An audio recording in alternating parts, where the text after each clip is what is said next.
రీసెంట్గా హైదరాబాద్లో జరిగినటువంటి ఫైర్ ఇన్సిడెంట్ ఏదైతే ఉందో చాలా పెద్ద యాక్సిడెంట్ అని చెప్పచ్చు. దాదాపు ఆల్మోస్ట్ 17 మెంబర్స్ డైడ్. అందులో 8 మంది చిన్నపిల్లలు ఉండడం జరిగింది. సో అంటే కాంపెన్సేటివ్ కింద 5 lakhs అనేది ఎక్స్గ్రేషియా ప్రకటించారు ప్రభుత్వం. కాంపెన్సేషన్ అనేది దానికి సొల్యూషన్ కాదు. ఇట్లా పానాలు పోతుంటాయి మేము ఖజానా నుండి తీసిస్తాము అనేది అత్యంత అవినీతిమయమైన శాఖ మున్సిపల్ శాఖ. ఎంత దారుణం అంటే పైసలు ఇస్తే ఎట్లా పడితే అట్లా కట్టుకోవచ్చు. మనం కళ్ళతో చూస్తున్నాం. ఎన్ని కోట్లు చివాట్లు పెట్టినా కానీ, కోట్లు మొట్టికాయలు వేసినా కానీ, కోట్లు జిహెచ్ఎంసీకి సంబంధించిన అధికారులను పిలిచి ఇట్లా చేయొద్దు అనే విషయాన్ని చెప్పినా కానీ చిన్న క్షేత్రస్థాయిలో పనిచేసే వ్యక్తుల మీద కూడా ఏసీబీ రైడ్లు జరిగితే 100 కోట్లు వాళ్ళ దగ్గర బయటపడుతున్నాయి. అత్యంత అవినీతిమయమైన శాఖ. అది పానాలు పోతున్నా వీళ్ళకి లెక్కలేదు. GOMS నంబర్ 168 అని ఒకటి ఉంటుంది. దానిలో కొన్ని నిబంధనలు ఉంటాయి.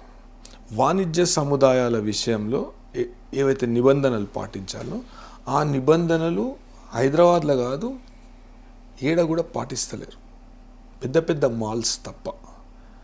అయితే దీని వలన ప్రాణ నష్టం జరుగుతుంది. ఆస్తి నష్టం విడిచిపెట్టి ప్రాణ నష్టం జరుగుతుంది. ఇవాళ ఎంత దారుణం అంటే 17 మంది, దాంట్లో 8 మంది పిల్లలు. అంటే 3 తరాల వాళ్ళు ఉన్నారట దాంట్లో.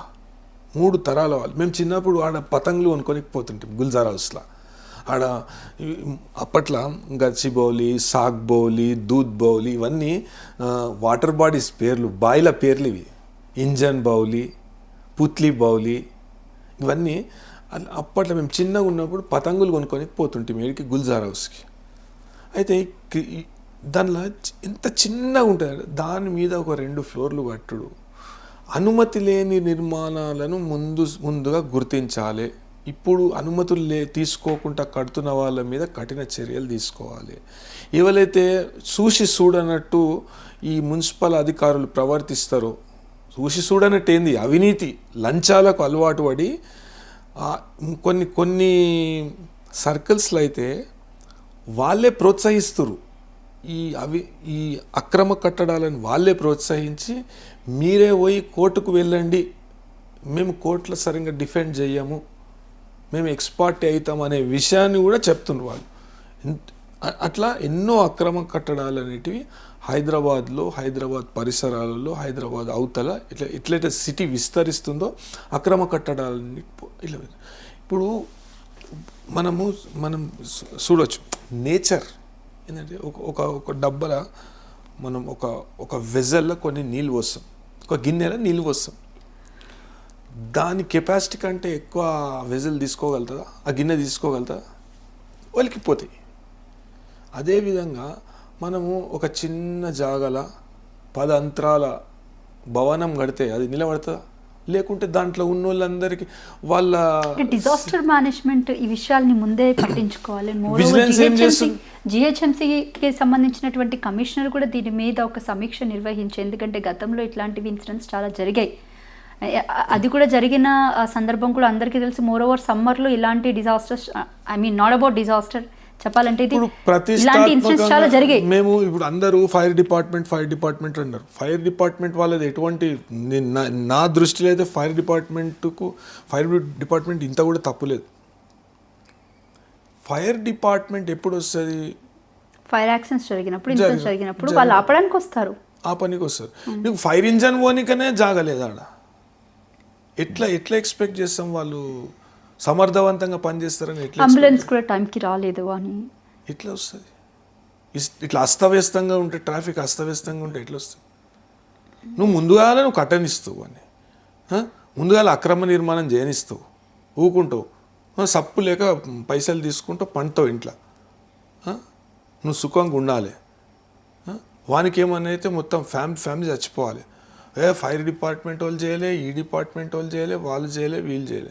ముందుగా మున్సిపల్ శాఖలో ఇంతకీ ఇప్పుడు ఈ గుల్జార్ హౌస్ అనేది ఎవరి మేనేజ్మెంట్లోకి వస్తుంది? సర్కిల్ 9 GHMC జిహెచ్ఎంసీలోకి వస్తుంది. సో ఇక డిజాస్టర్ మేనేజ్మెంట్కి సంబంధం లేదు, హైడ్రాకి సంబంధం లేదు. డిజాస్టర్ మేనేజ్మెంట్ డిజాస్టర్ జరిగినప్పుడు వస్తుంది. ముందుగా ఆ వాణిజ్య సముదాయానికి సరైన అనుమతులు ఉన్నాయా లేవా అనే విషయాన్ని ఎవరు నిర్ధారించాలి? జిహెచ్ఎంసీ నిర్ణయం. పూర్తి స్థాయిలో జిహెచ్ఎంసీ ఒక సమీక్ష జరపాలి. ఫైర్ యాక్సిడెంట్ అనే కాదు, పాత డిలాఫిడేటెడ్ స్ట్రక్చర్స్ ఉన్నాయి. నేను గత 22 సంవత్సరాలుగా రోజు ఓల్డ్ సిటీకి పోతానండి. రోజు ఓల్డ్ సిటీకి పోతా. మార్కింగ్ ఎప్పుడు జరిగింది? మదీనా ముందట మార్కింగ్ ఎప్పుడు జరిగింది? అవి కూడా 15-16 సంవత్సరాలు అవుతుంది. ఎందుకు కూలగొడతలేరండి? ఎందుకు వైడనింగ్ చేస్తలేరు రోడ్? అంటే మీకు వ్యక్తిగత కారణాలు ఉన్నాయా, భయమా, లేకుంటే వాళ్ళు వ్యతిరేకత వస్తుందని భయపడుతురా, ఓట్లకా? ఎందుకు చేస్తలేరు? 16 సంవత్సరాలు అవుతుంది మార్కింగ్ చేసి. ఒక అంబులెన్స్ పోవాలంటే ఎట్లా పోతుంది, లేకుంటే ఒక ఫైర్ ఇంజన్ పోవాలంటే ఎట్లా పోతుంది? నువ్వు ఎట్లా పడితే అట్లా అక్రమ నిర్మాణాలను నువ్వు అరే కట్టుకొని అన్నట్టు పానాలు పోతాయి. అంటే సంబంధం లేని వ్యక్తి పానాలు కూడా పోతాయి కదా. సమయానికి అంబులెన్స్ పోని కారణం అని 3 తరాల వాళ్ళు చనిపోయారంటే 17 మంది ఒక ఫైర్ యాక్సిడెంట్లో చనిపోవడం అనేది చాలా దారుణం. ఒకటే కుటుంబానికి సంబంధించిన చాలా మంది ఉన్నారు. ఒకటే కుటుంబం 3 తరాల వాళ్ళు, 3 తరాల వాళ్ళు, చిన్న చిన్న పిల్లలు చనిపోయారు. 8 మంది చిన్న పిల్లలకి ఏం సంబంధం? ఇంకా ఆడ ప్రార్థన చేసుకునే వాళ్ళు యువకులు చూసి కొంతమందిని రెస్క్యూ చేసిరట. ఎంత దారుణం అది. అంటే జిహెచ్ఎంసి విజిలెన్స్ అనేది పూర్తిగా ఫెయిల్యూర్ అయిన వ్యవస్థ. ఇప్పుడు మనకు ఏడబడతాడ కళ్ళకు కనబడుతున్నాయి అక్రమ నిర్మాణాలు, కళ్ళకు కనబడుతున్నాయి ఏడబడతాడు. ఎందుకు వాటి మీద చర్య తీసుకుంటలేరు? లంచాలకు అలవాటు పడి, అవినీతికి అలవాటు పడి. అయితే దీని మీద ఒక సమీక్ష జరగాలి. ఇకపై ఇటువంటి జరగకుండా పూర్తి స్థాయిలో జిఓఎంఎస్ నెంబర్ 168 అనేది అమలు పరిస్తే తప్ప, అంటే కఠినంగా ఉండాలి. అధికారుల మీద కూడా కఠిన చర్యలు తీసుకోవాలి. విజిలెన్స్ అనే వ్యవస్థ, ఇప్పుడు విజిలెన్స్ అనే వ్యవస్థ సరిగ్గా పనిచేస్తలేదు, నేను హైడ్రా పెడతాను. ఇప్పుడు హైడ్రా ఏం చేస్తుంది? హైడ్రాకు ఇంకా కొన్ని, అంటే ఈ విజిలెన్స్ నాకు ఒక్కటి అర్థం కాలే. హైడ్రా అనే ఒక చట్టం తీసుకురావడము, విజిలెన్స్ వ్యవస్థను కూడా కొనసాగించడం అనేది అది కొద్దిగా విచిత్రంగా కనబడుతుంది. నార్మల్గా ఏంటంటే మున్సిపల్ విజిలెన్స్ ఏం చేస్తుంది అంటే అక్రమ నిర్మాణాలను గుర్తిస్తుంది. అదేవిధంగా శాఖపరంగా ఏమన్నా అధికారులు అవినీతికి పాల్పడి అక్రమ నిర్మాణాలను ప్రోత్సహిస్తుండ్రా అనే విషయాన్ని కూడా చూస్తుంది.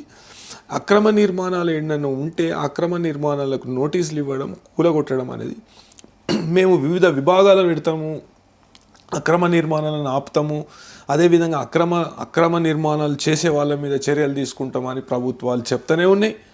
వీటి మీద చర్యల మీద చిత్తశుద్ధి లేదు. ఇప్పుడు మున్సిపల్ చట్టం, గతంలో ఉన్న ప్రభుత్వం మున్సిపాలిటీ చట్టం తీసుకొచ్చింది. మున్సిపాలిటీ చట్టంలో ఎవరన్నా, అంటే ఇంతకుముందు ఏంటంటే ఉల్టా ఎవరైనా ఒక దరఖాస్తు ఇచ్చినా లేకుంటే కంప్లైంట్ ఇచ్చినా వాని మీదకే తిరగబడు అధికారులు. నీకేమవుతుందా, నీ ఇంటి పక్కకు ఉన్నదా, ఎందుకు ఇస్తున్నావు కంప్లైంట్, నీకేమవుతుంది, నీకేం నొప్పి అవుతుంది అనే విషయం. గతంలో ఉన్న ప్రభుత్వం దాన్ని గుర్తించి ఏం చేసిందంటే మున్సిపాలిటీ చట్టంలో కొన్ని మార్పులు తీసుకొచ్చి ఇవ్వాలని ఇవ్వచ్చు. అక్రమ నిర్మాణాన్ని గుర్తించిన వ్యక్తి, ఏ వ్యక్తి అయినా కానీ దాని మీద ఫిర్యాదు చేయవచ్చు. చేసినాక ఆ ఫిర్యాదు నిరూపణ అయితే అతనికి బహుమతిగా కొంత అంటే ప్రోత్సహించడానికి, అంటే ఈ కొంతమంది నాకెందుకులే అని ఊరుకుంటారు. అదేవిధంగా కొంతమంది అధికారులు వాళ్ళని నిరుత్సాహపరుస్తారు. పోతే నువ్వు కంప్లైంట్ పెడితే నీకెందుక, నీకేమవుతుంది, నువ్వేం పైసలు వసూలు చేయడానికి పోతున్నావా, ఎందుకు పెడుతున్నావు కంప్లైంట్, అట్లా బెదిరిస్తారు వాళ్ళు. అయితే ఇది ఒక మంచి ఇనిషియేటివ్. ఈ చట్టం అమలు పరిచేటట్టు అయితే జిహెచ్ఎంసీ పరిధిలో అది లేదు. అంటే పాత చట్టం కాబట్టి జిహెచ్ఎంసీ పరిధిలో అది లేదు. జిహెచ్ఎంసీ పరిధిలో కూడా అటువంటి పటిష్టమైన చట్టం గత ప్రభుత్వం చేసినట్టు ఈ ప్రభుత్వం కూడా పటిష్టమైన చట్టం తీసుకొచ్చి కఠినమైన శిక్షలు పెట్టాలి. ఇప్పుడు ఇంతమంది మృతికి కారణమైనరు, ఎవరిని మీరు ఎవరు బాధ్యత తీసుకోవాలి? మున్సిపాలిటీ తీసుకుంటుందా, మున్సిపల్ కార్పొరేషన్ తీసుకుంటుందా, డిజాస్టర్ మేనేజ్మెంట్ తీసుకుంటుందా, రవాణా శాఖ తీసుకుంటుందా, పోలీస్ శాఖ తీసుకుంటుందా? ఎవరు తీసుకుంటారు? దాని మీద ఒక నామమాత్రపు ఎఫ్ఐఆర్ చేసి ఆ భవనం ఎవరికైతే చెందిందో ఆ ఓనర్ మీద నామమాత్రంగా చార్మినార్లో ఒక ఎఫ్ఐఆర్ బుక్ చేసి చేతులు దుడుకుంటారు. ఎక్స్గ్రేషియా కూడా ప్రకటించారు కదా, మరి ఎవరికి కావాలి ఎక్స్గ్రేషియా? అలా లైఫ్ తీసుకొచ్చి ఇవ్వగలుగుతారా? చిన్న పిల్లల లైఫ్ ఎవరికి కావాలి? అని ఇలా చచ్చిపోతుంటే ప్రభుత్వ ఖజానాల నుండి ఎక్స్గ్రేషియా ఇచ్చుకుంటా పో, అధికారులను ఏమనదు. అదేనా అంటే మన థాట్ ప్రాసెస్ అదేనా? చేంజ్ కావాలి మన థాట్ ప్రాసెస్. మున్సిపల్ అధికారులు నేను నేషనల్ హ్యూమన్ రైట్స్ కమిషన్లో కంప్లైంట్ ఇవ్వడం జరిగింది. మున్సిపల్ అధికారుల మీద చర్యలు తీసుకోవాలి. దీనికి పూర్తి స్థాయిలో మున్సిపల్ అధికారులే బాధ్యత వహించాలి. ఎందుకు నీ విధులు నువ్వు సరిగ్గా నిర్వర్తించలేనప్పుడు నువ్వు ఆ కుర్చీలో ఎందుకు కూర్చుంటున్నావు? అదొక హాట్ సీట్, పైసలు సంపాదించుకొని ఒక హాట్ సీట్ అయిపోయిందా నీకు? నీ విధులను సరిగ్గా నిర్వర్తిస్తే ఇవాళ ప్రమాదాలు జరగడానికి కారణం ఉండవు. ఇప్పుడు నేను చెప్తున్నా కదా, ప్లాస్టిక్ గోదాంలలో ఫైర్ యాక్సిడెంట్లు జరుగుతున్నాయి. ఒక్క దానికి పర్మిషన్ ఉన్నదా చూపెట్టమనండి. ఒక్కదానికి పర్మిషన్ ఉన్నదా?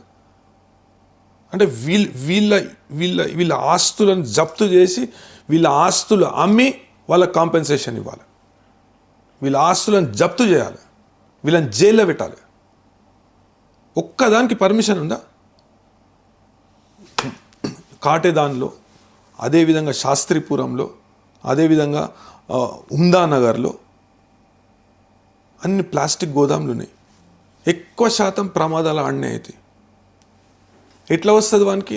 అనుమతి లేని షెడ్లో కానీ, అనుమతి లేని భవనంలో కానీ పైన ఆడుంటాడు. అనుమతి లేని భవనాలలో వానికి వాడు ఎట్లా కంపెనీస్ ఉంటాయి, కింద కెమికల్ ఫ్యాక్టరీస్ ఉంటాయి, వాట్ ఎవర్ వగేరా అన్ని ఇవి చూసి కూడా అసలు చలనం వస్తలేదు అధికారులలో. గల్లికోట కనబడుతుంది ఇట్లాంటిది మనకు.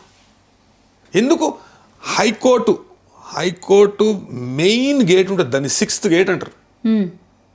మెయిన్ గేటుకి ఒక 4 అడుగుల దూరంలోనే 10ల సంఖ్యలో అక్రమ నిర్మాణాలు ఉన్నాయి. గల్లీ ఎంత ఉంటుంది తెలుసా? 10 ఫీట్లు. 10 ఫీట్లు. నేను తీసుకుపోయి చూపిస్తాను. అదే సర్కిల్ 9కి సంబంధించిన అధికారులను తీసుకుపోయి చూపిస్తాను. నేను చర్యలు తీసుకుంటారా?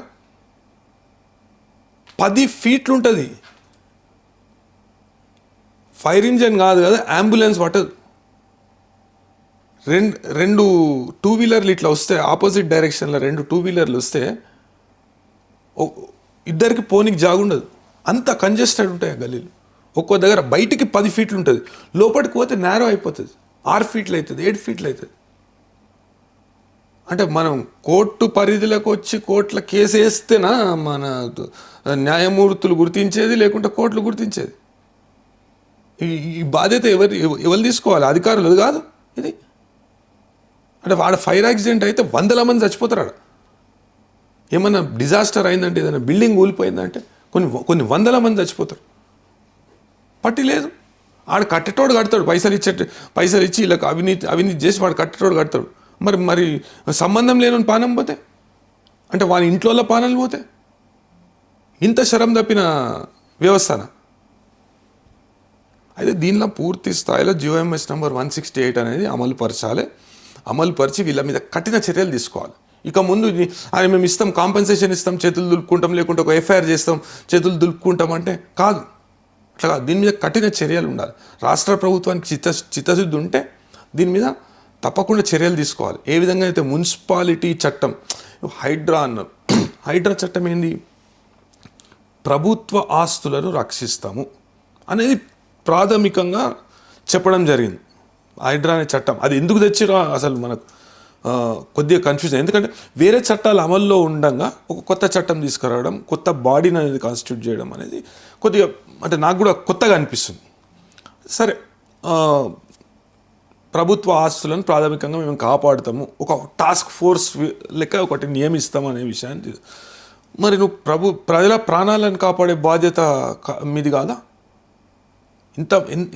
ఇంతమంది అమాయకులు ప్రాణాలు కోల్పోతారు ఈ జిహెచ్ఎంసీ అధికారుల అవినీతి వల్ల, శాఖాపరమైన సమన్వయ లోపం వల్ల ఎంతమంది ప్రాణాలు కోల్పోతున్నారు. వీళ్ళ మీద చర్యలు లేవా? ఏమనంటే వాళ్ళు అక్రమ నిర్మాణం చేసిండు. అక్రమ నిర్మాణం ఎవడు చేయనిచ్చిండు? నువ్వు అప్పుడే కూలగొట్టుంటే వాడు చేస్తుండే నేను అక్రమ నిర్మాణం. ఎక్కువ శాతం ప్రమాదాలకు కారణం అక్రమ నిర్మాణాలు.